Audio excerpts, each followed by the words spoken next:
एक बुजुर्ग औरत मर गई। यमराज लेने आए। औरत ने यमराज से पूछा, आप मुझे स्वर्ग ले जाएंगे या नर्क? यमराज बोले, दोनों में से कहीं नहीं। तुमने इस जन्म में बहुत ही अच्छे कर्म किए हैं, इसलिए मैं तुम्हें सीधे प्रभु के धाम ले जा रहा हूँ। बुजुर्ग औरत खुश हो गई और बोली, धन्यवाद, पर मेरी आपसे एक विनती है। मैंने यहाँ धरती पर सबसे स्वर्ग नर्क के बारे में बहुत सुना है, इसलिए मैं एक बार दोनों जगहों को देखना चाहती हूँ। यमराज बोले, तुम्हारे कर्म अच्छे हैं, इसलिए मैं तुम्हारी यह इच्छा पूरी करता हूँ। चलो हम स्वर्ग और नर्क के रास्ते से होते हुए प्रभु के धाम चलेंगे। दोनों चल पड़े। सबसे पहले नर्क आया। नर्क में बुजुर्ग औरत ने जोर जोर से लोगों के रोने की आवाज़ सुनी। वहाँ नर्क में सभी लोग दुबले पतले और बीमार दिखाई दे रहे थे। औरत ने एक आदमी से पूछा, यहाँ आप सब लोगों की ऐसी हालत क्यों है? आदमी बोला, तो और कैसे हालत होगी? मरने के बाद जब से यहाँ आए हैं, हमने एक दिन भी खाना नहीं खाया। भूख से हमारी आत्माएं तड़प रही हैं। बुजुर्ग औरत की नज़र एक विशाल पतीले पर पड़ी, जो कि लोगों के कद से करीब 100 फीट ऊंचा होगा।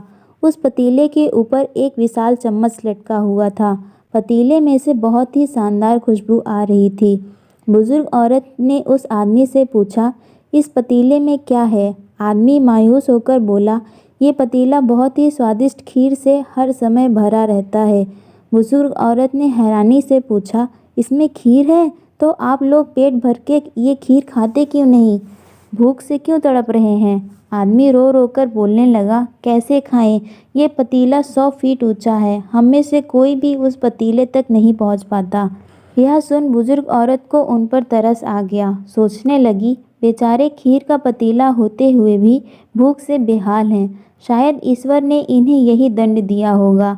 अब यमराज बुजुर्ग औरत से बोले, चलो हमें देर हो रही है। दोनों चल पड़े। कुछ दूर चलने पर स्वर्ग आया। वहाँ पर बुजुर्ग औरत को सबके हंसने और खिलखिलाने की आवाज़ सुनाई दी।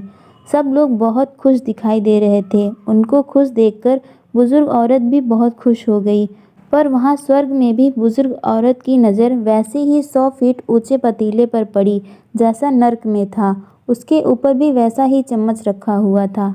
बुजुर्ग औरत ने वहाँ लोगों से पूछा, इस पतीले में क्या है? स्वर्ग के लोग बोले, इसमें बहुत ही स्वादिष्ट खीर है। बुजुर्ग औरत हैरान हो गई और उनसे बोली, पर यह पतीला तो 100 फीट ऊंचा है, आप लोग तो इस तक पहुंच ही नहीं पाते होंगे। उस हिसाब से तो आप लोगों को खाना मिलता ही नहीं होगा। आप लोग भूख से बेहाल होंगे। पर मुझे तो आप सब बहुत खुश लग रहे हो, ऐसा कैसे? उनमें से एक व्यक्ति बोला, हम सब लोग तो इस पतीले में से पेट भर भर कर खीर खाते हैं। औरत बोली, पर कैसे? पतीला तो बहुत ऊंचा है। व्यक्ति बोला, तो क्या हो गया, पतीला ऊंचा है, यहाँ पर कितने सारे पेड़ हैं। हमने इन पेड़ों की लकड़ी ली, उसको काटा और एक विशाल सीढ़ी का निर्माण किया। उस लकड़ी के सीढ़ी के सहारे हम पतीले तक पहुँचते हैं और सब मिलकर खीर का आनंद लेते हैं। बुजुर्ग औरत यमराज की तरफ देखने लगी।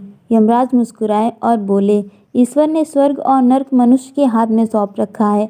चाहे तो अपने लिए नर्क बना ले, चाहे तो अपने लिए स्वर्ग। ईश्वर ने सबको एक समान हालातों में डाला है। उसके लिए उसके सभी बच्चे समान हैं। वह किसी से भेदभाव नहीं करता। वहाँ नर्क में भी पेड़ पौधे सब थे, पर वह लोग खुद ही आलसी थे। उन्हें खीर हाथ में ही चाहिए। वह कोई कर्म नहीं करना चाहते, कोई मेहनत नहीं करना चाहते, इसलिए भूख से बेहाल है। क्योंकि यही तो ईश्वर की बनाई इस दुनिया का नियम है। जो कर्म करेगा, मेहनत करेगा, उसी को मीठा फल खाने को मिलेगा। स्वर्ग के सपने छोड़ दो, नर्क का डर छोड़ दो। बस आपकी वजह से किसी का दिल ना दुखे, इतना सोचो और बाकी सब कुदरत पर छोड़ दो। कहानी कैसे लगी हमें कमेंट ज़रूर करें and like and subscribe my channel. Thank you so much for watching.